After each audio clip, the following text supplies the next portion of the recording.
first thing I'm going to show you is the difference between this and a juicer. Okay, now in a juicer what you'll do is you pay 100% for fruit, like say for instance it's grape. And you'll take it home, you'll squeeze it out, and you might get 25% of your money back. Then you'll take 75% of your money and all the good stuff and toss it right in the trash. So it's actually a horrible investment. But juicing's healthy because you get a 95% absorption rate out of the juice. Well, what we're going to do with the speed and the power of this machine is we're actually going to take whole fruit and we'll break it down to the cellular level so you get a 95% absorption rate out of the whole fruit, not just the juice. Okay. Now, a regular blender only has about 1/4 horsepower and it spins at 6,000 RPMs. This has a 3-horse motor in it and it spins at 29,000 RPMs. So with that speed and power, that's where we're able to break this thing down to the cellular level, okay, and get that good absorption rate. Now, I'm going to start out with grapes and a whole fruit juice. You'll want to make sure you get grapes. They're among the best for nutrition. There's a lot of fiber in there, antioxidants, and they're good for your heart. Then we'll put in some strawberries. We're just going to toss them in like that. Okay. Now, you can take the greens off if you like, just like that. Okay, toss them in. And I know you want to leave the greens in there. They're high in chlorophyll. It's a live enzyme that boosts your immune system. Now, in a regular blender, you don't want to do that, okay, because it doesn't process it enough to where your body can absorb it. But this is a food processor, too. There's about 8 different machines all rolled up into one.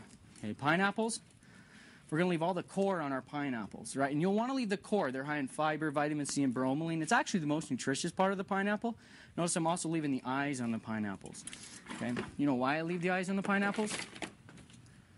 So they could see what's going to happen to them in the blender. Right?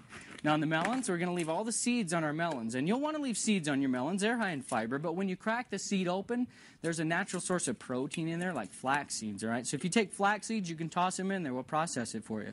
In fact, pound for pound, there's more protein in a watermelon seed than meat. All right? Besides that, we're all a little lazy. I mean, if it's good for you, why take it out? Just leave it in. Now, I always say in a whole fruit juice, you got to have a banana. Now, on your bananas, you want to make sure you take your stickers off of them. Nobody likes to chew on a sticker. So you look these over real good, toss them in like that. Now get you some ice, okay? No, I'm teasing. I'm teasing. Yeah, not even monkeys eat banana peels. All right, make sure you get your bananas, though. There's a lot of potassium in there. It's good brain food and a good deterrent of heart disease. All right, now we'll get some ice. Now with fruits and vegetables, you actually have a rule of thumb. Okay? The rule of thumb is if it's thick, it'll make you sick, and if it's thin, leave it in. Banana peels are thick, so we take them out. Right. Now, in my industry, this is known as blender killer. Most blenders won't handle that much ice, not to mention the contents in the jar, but I'm going to load us up because I like a thick smoothie. And the more ice you put in there, the thicker it is. And tell me, would you start your blender at home that full with the lid off? No. Okay. That's what we're going to do here. So, ma'am, come on up. Push the whole juice key. It's the one right under the green light. This one? Whole juice. Yep. Okay. Now, right there is where all your other brands will spray paint the ceilings. But you notice ours started out slow, and it's going to drop the ingredients into the blade. Then it speeds up all by itself. It's going to create a vortex. It pulls everything down into the blade, right?